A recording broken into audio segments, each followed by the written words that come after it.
ನಮಸ್ಕಾರ ರೀ ಎಲ್ಲರಿಗೂ welcome back to Kalavati's kitchen. ಇವತ್ತಿನ ರೆಸಿಪಿ ಉಳ್ಳಾಗಡ್ಡಿ ಪಲ್ಯ ಅಥವಾ ಉಳ್ಳಾಗಡ್ಡಿ ಸೊಪ್ಪಿನ ಪಲ್ಯ ಮಾಡೋದು ಹೆಂಗೆ ನೋಡ್ಕೊಂಬರೋಣ ಬರ್ರಿ. ಮೊದಲಿಗೆ ನಾವಿಲ್ಲಿ ಸ್ಟವ್ ಆನ್ ಮಾಡ್ಕೊಂಡು ಒಂದು ಕಡಾಯಿ ಇಟ್ಕೊಂಡಿವ್ರಿ. ಅದಕ್ಕೆ ಒಂದು 2-3 ಟೇಬಲ್ ಸ್ಪೂನ್ ಆಗೋಷ್ಟು ಎಣ್ಣೆ ಹಾಕ್ಕೊಂಡಿವ್ರಿ. ಈಗ ನಾವಿಲ್ಲಿ ಒಗ್ಗರ್ನಿಗೆ ರೆಡಿ ಮಾಡ್ಕೊಳತ್ತೀವಿ ನೋಡ್ರಿ. ಒಂದು ಒಣ ಮೆಣಸಿನ್ಕಾಯಿನ ಹಿಂಗೆ ಮುರಿದು ಹಾಕ್ಕೊಂಡಿವ್ರಿ. ಇದಾದ ನಂತರ ಒಂದು 2 ಮೆಣಸಿನ್ಕಾಯಿನ ಹಿಂಗೆ ಉದ್ದುದ್ದಕ್ಕೆ ಕಟ್ ಮಾಡಿ ಹಾಕ್ಕೊಂಡಿವಿ ನೋಡ್ರಿ.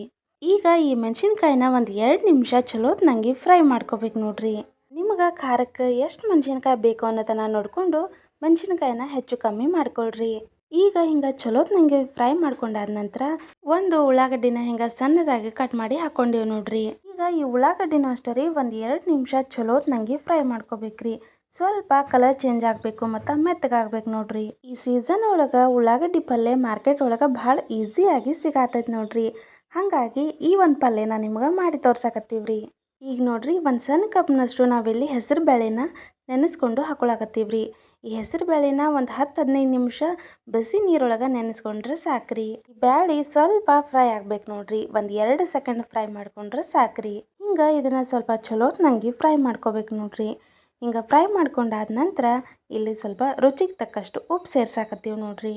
ಈಗ ನಾವಿಲ್ಲಿ ಕಟ್ ಮಾಡ್ಕೊಂಡಿರುವಂಥ ಉಳ್ಳಾಗಡ್ಡಿ ತಪ್ಪಲ ಸೇರ್ಸಾಕತ್ತೀವಿ ನೋಡ್ರಿ. ತಪ್ಪಲ ಅಂದ್ರೆ ಮುಂದೆ ಉಳ್ಳಾಗಡ್ಡಿ ಪಲ್ಯ ಬರುತ್ತಲ್ರಿ, ಅದು ಹಿಂಗೆ ಸಣ್ಣಕ್ಕೆ ಕಟ್ ಮಾಡಿ ಹಾಕ್ಕೊಂಡಿವ್ರಿ. ಈಗ ಈ ಪಲ್ಯ ಎಲ್ಲ ಒಗ್ಗರ್ನಿ ಜೊತೆ ಚಲೋತ್ತಂಗೆ ಮಿಕ್ಸ್ ಆಗ್ಬೇಕು ನೋಡ್ರಿ. ಹಿಂಗೆ ಒಂದ್ಸಲ ಚಲೋತ್ನಂಗೆ ಎಲ್ಲನೂ ಮಿಕ್ಸ್ ಮಾಡ್ಕೋಬೇಕ್ರಿ. ಇದನ್ನು ಯಾವುದೇ ಕಾರಣಕ್ಕೂ ಲಿಡ್ ಕ್ಲೋಸ್ ಮಾಡಿ ಬೇಯಿಸಬಾರ್ದ್ರಿ. ಹಂಗೆ ಓಪನ್ ಆಗಿನ ಬೇಯಿಸ್ಬೇಕು ನೋಡ್ರಿ. ಈ ಒಂದು ಪಲ್ಯ ಆಗಕ್ಕೆ ಒಂದು 2-3 ನಿಮಿಷ ಅಷ್ಟೇ ಸಾಕ್ರಿ. ಒಂದು 2-3 ನಿಮಿಷದೊಳಗೆ ಈ ಒಂದು ಪಲ್ಯ ರೆಡಿ ಆಗಿಬಿಡುತ್ತೆ ನೋಡ್ರಿ. ಜಾಸ್ತಿ ಟೈಮ್ ಇಲ್ಲ ಅಂದಾಗ ನೀವು ಈ ಒಂದು ಪಲ್ಯನ ಮಾಡ್ಕೋಬೋದು ನೋಡ್ರಿ ಫಟಾಫಟ್ ಅಂತ.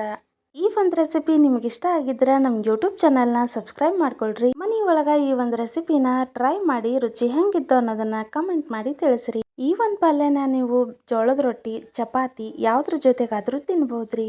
ಈ ಒಂದು ರೆಸಿಪಿ ನೋಡಿದ್ದಕ್ಕೆ ಧನ್ಯವಾದಗಳ್ರಿ.